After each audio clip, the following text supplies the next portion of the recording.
Hey guys, Underground Geek here. Hey, so let's talk about something that you're probably not reading right now because they're not promoting it very well. But that is the Green Lanterns comic book. No, I'm not talking about Hal Jordan and the Green Lantern Corps book. I'm talking about the Green Lantern book with an S for plural. It's on issue 30 right now, and it's about, I think her name is Jessica and Simon.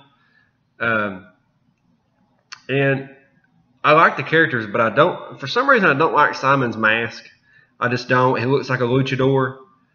But other than that, I do like their costumes. But if you're reading it, then you know what I'm talking about. And if you're not, you need to kind of check them out because they're kind of a hidden gem as far as comics go. The story has been consistent, okay? As I sip my coffee here. Now, I kind of got a little bit, got that kind of lame feeling later in the series whenever they kept talking about Jessica and how she was, she had anxiety and all that kind of stuff, just because Marvel has made me so wary of people and their feelings that when she comes off as a weak character and somebody that they just kind of shoved in there, I'm like, oh my God, please make her go away. But that's Marvel's fault. That's not DC's fault. But they're actually good characters. Like I've been reading about them, and for those of you that don't know, Simon is a Muslim character, okay?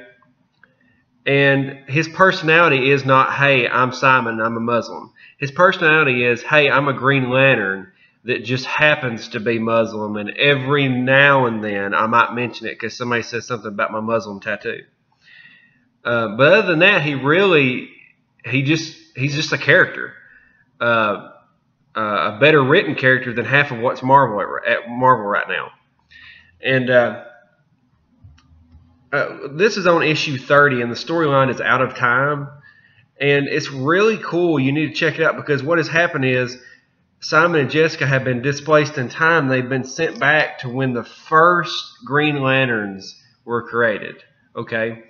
They're fighting Fulthum, and Fulthum has like messed up time, and they went back in time, and they're trying to fight him. So they're fighting Fulthum whenever he first arrived and became powerful.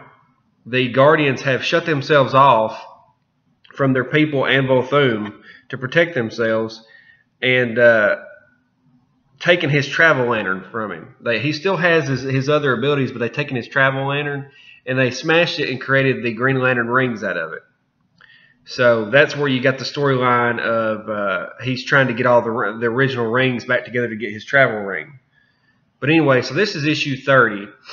And so the last issue, they met the Lanterns, the first Lanterns, and they were talking to them. Simon doesn't have his ring right now. It got smashed, and the chunks got actually pierced into his skin, so it's in his arm. I know that's crazy, right? Pretty original, right? So his chunks of his ring are in his arm, and there may become something of that later. But they're trying to teach the brand new Lanterns how to be a Green Lantern. And they've got very cool characters. They've got, well, Kaja Dox is kind of retarded because she's like, oh my God, teenage pop girl, even though she's a Brainiac character. And to me, she would talk very analytical, I would think. But anyway, she talks like she's from Earth, and that doesn't really make a whole lot of sense. But then we've got Zakron Zaron, a white Martian. He's the white Martian of vengeance. I was like, that's pretty cool. Like you have a white Martian being a Green Lantern, the first Green Lantern.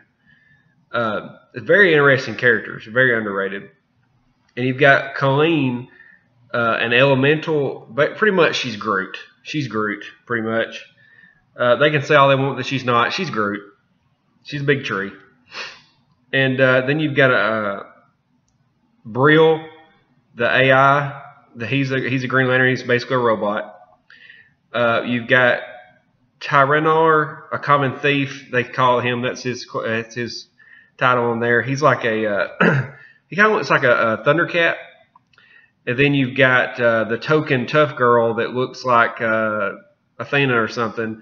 Alitha, warrior of the third world. Well, is it Earth like the third world? Is she like from Earth? I don't understand.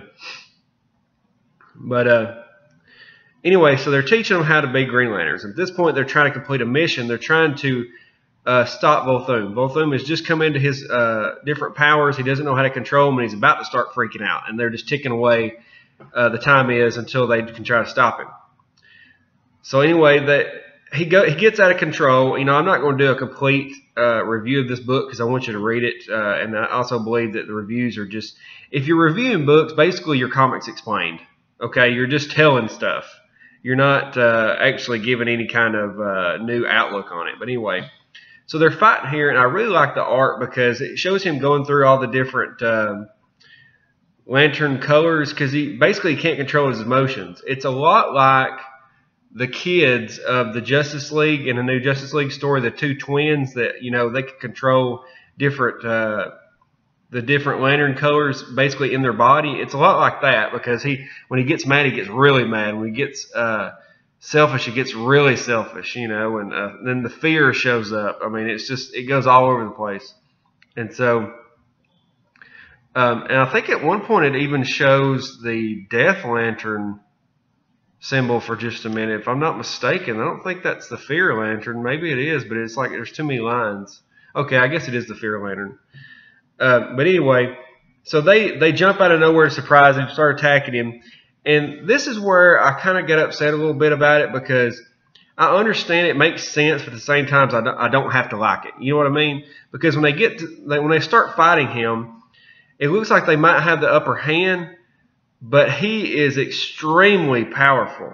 So one by one, he starts just completely obliterating these lanterns one at a time.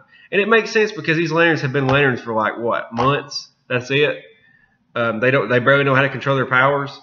And so he starts killing them one by one. And I think he ends up killing 4 of them. Spoiler alert. And he kills them very violently too. But after all this goes down, the only one really left to fight is Simon, and he doesn't have his ring. You know, he's just a guy in a suit basically at this point against somebody that can control all the ring element colors at the same time. Basically, you're fighting Superman. But so he starts fighting him. He's put up a pretty good fight, hitting him and stuff, and then Volthoom's had enough. He blasts him. You know. So the rings, if you know anything about the Green Lantern rings, if the ring bearer gets killed, it immediately goes searching for the next ring bearer. And Volthoom is trying to collect them all together. So when they're flying off, he's trying to get them, but they're too fast. So they go off and they're searching for their new ring bearers.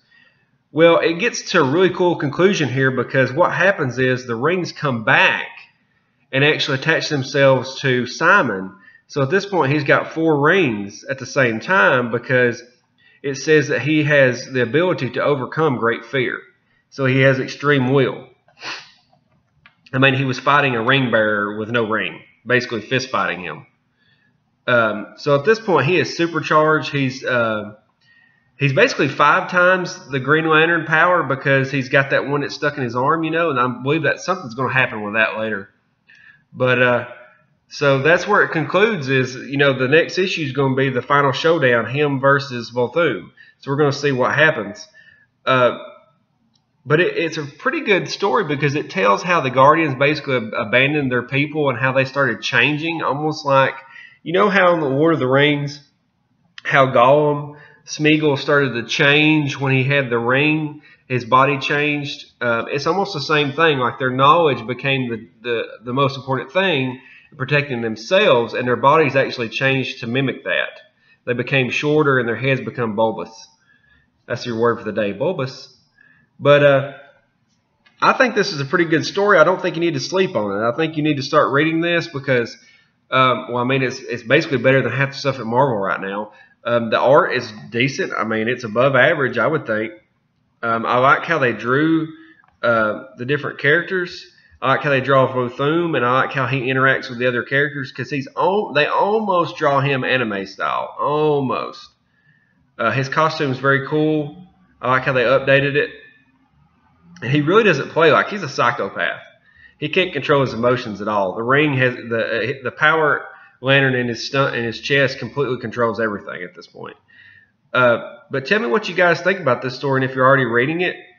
And give me some ideas of what else to talk about in these videos. because I'm always up for, new topics. And yeah, check this out. It's issue 30, the Green Lanterns with an S, and it just came out last week. So read up on it. You could start on this issue right here, and you wouldn't really miss anything because it fills you in. But all right, guys, have a great day, and I'll talk to you later. Bye.